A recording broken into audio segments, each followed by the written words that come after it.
इस गंभीर प्रॉब्लम को मैं इस वीडियो में शॉर्ट में तो समझाऊंगा ही, साथ ही साथ सॉल्यूशंस भी दूंगा।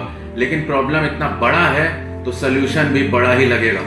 ये जो आप पढ़ रहे हैं, इस वीडियो को देखने और समझने के बाद आप ना केवल मेरी मदद करेंगे बल्कि आप भारत देश की मदद करेंगे, क्योंकि इस वीडियो का मकसद दो है। पहला, सरकार के 3 विभाग से कुछ खास मशीनें मंगवाने का, और दूसरा 3 इंजीनियरिंग कॉलेज से कुछ खास प्रकार के मशीनें बनवाने का चैलेंज रखना। और ये केवल आपकी मदद से ही संभव है, जो तभी होगा जब इस पूरे वीडियो को देखने के बाद आप समझेंगे कि इसकी जरूरत ना केवल हमें है बल्कि हमारे आने वाली पीढ़ी को और भी ज्यादा है।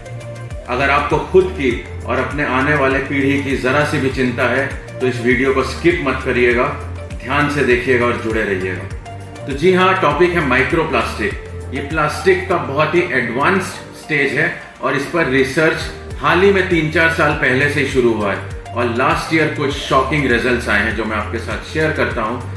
आपको ये समझना होगा कि माइक्रो प्लास्टिक इतना छोटा अणु होता है कि हमारा जो सिर का बाल है उसके 100वें हिस्से जितना छोटा होता है। इसके वजह से ही ये मिट्टी के जरिए फलों और सब्जियों के अंदर तक घुस जाता है।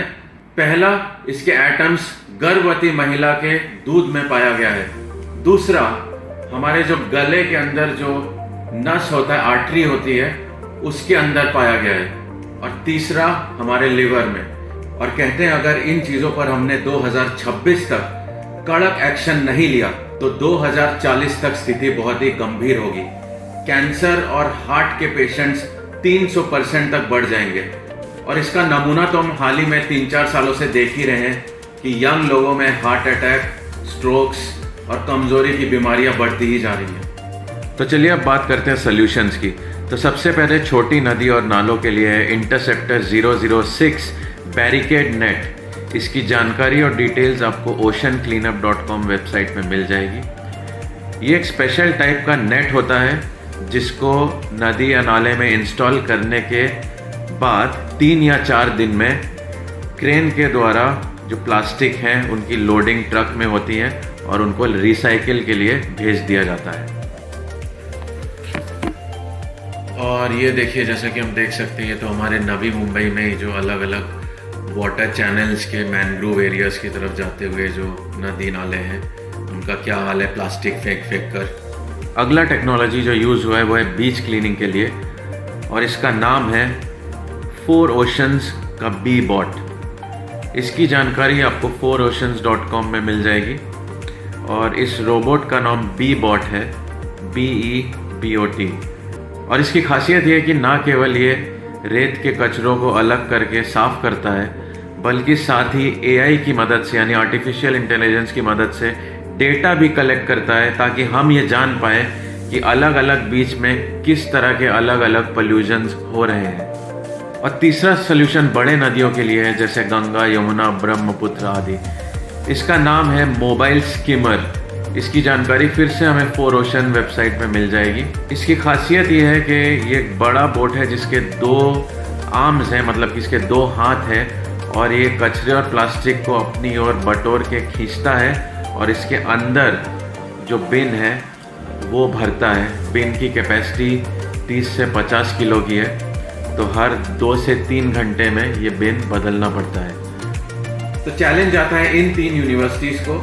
पहला IIT रुड़की, दूसरा SRM institute of engineering and तीसरा Pillai engineering college Navi Mumbai. 2 minute पहले इस वीडियो में जितनी भी टेक्नोलॉजी के बारे में बात हुई उसमें से एटलीस्ट आधा इम्प्लीमेंट हो, और ये बिना आर्थिक मदद के पॉसिबल नहीं है। तो यूनिवर्सिटीज से रिक्वेस्ट ये है कि उनके students made in India project पर काम करें, इस चीज़ को अपना बेंचमार्क मान के। आपको जान के और भी हैरानी होगी कि रिसर्च में यह भी पाया गया है कि एक आम दिल्ली या मुंबई में रहने वाला व्यक्ति महीने में 2 क्रेडिट कार्ड जितना प्लास्टिक अपने अंदर खा जाता है। देखिए, कहना बहुत आसान है कि प्लास्टिक यूज मत करो वगैरह वगैरह, लेकिन ये हो नहीं पाता है क्योंकि प्लास्टिक हमारी जिंदगी का एक बहुत इंपॉर्टेंट हिस्सा बन गया। तो इसका सोल्यूशन क्या है? इसका सोल्यूशन ये है कि हम रिसाइकलिंग पर फोकस करें। ऐसे प्लास्टिक को समुंदर तक नहीं पहुंचने देना है, ये सबसे बड़ी मेन बात है। उससे पहले ही हमें उसे रिसाइकिल तक भेजना है। ये मेन मुद्दा है और ये तभी संभव होगा जब हम आसपास के छोटे नदियों और तालाबों को हर हफ्ते या हर महीने ठीक से सफाई करेंगे। देखिए, भारत में करीबन 415 नदी हैं, जिसमें से 8 मुख्य ऐसे नदी हैं जो समुद्र में जाकर मिलते हैं। अगले स्क्रीन में देखते हैं और रिक्वेस्ट जाता है इन 3 गवर्नमेंट बॉडीज को, मिनिस्ट्री ऑफ जल शक्ति, ministry of environment, forest and climate change और तीसरा हमारे केंद्र से। और गवर्नमेंट बॉडी से ये रिक्वेस्ट है कि एटलीस्ट कहीं ना कहीं इनमें से कुछ इक्विपमेंट्स को ट्रायल बेसिस पे इंपोर्ट कराएं और यूज़ करें, ताकि हमारे स्टूडेंट्स इनमें जो कमियां रह गई हैं उसको पूरा करके और एक बेहतर प्रोडक्ट बनाएं। देखिए, दिखावे के लिए और इंस्टाग्राम के लिए साल में 1-2 बार सफाई अभियान करके कुछ नहीं होता है। ये तभी सक्सेस होगा अगर वीकली बेसिस पे नदी और तालाब की सफाई हो, और ये टेक्नोलॉजी के बिना पॉसिबल नहीं है। इस वीडियो को ज़्यादा से ज़्यादा तो शेयर करिएगा ही, लेकिन आप अगर ऐसे कॉलेज को जानते हो जो ये चैलेंज एक्सेप्ट कर सकता हो, उन्हें भी शेयर करिएगा।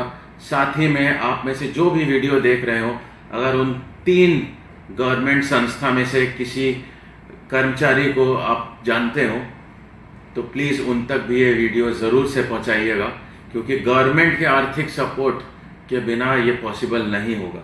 आशा करता हूँ इस वीडियो के ज़रिए बहुत जल्द कुछ अच्छा परिणाम निकलेगा। धन्यवाद।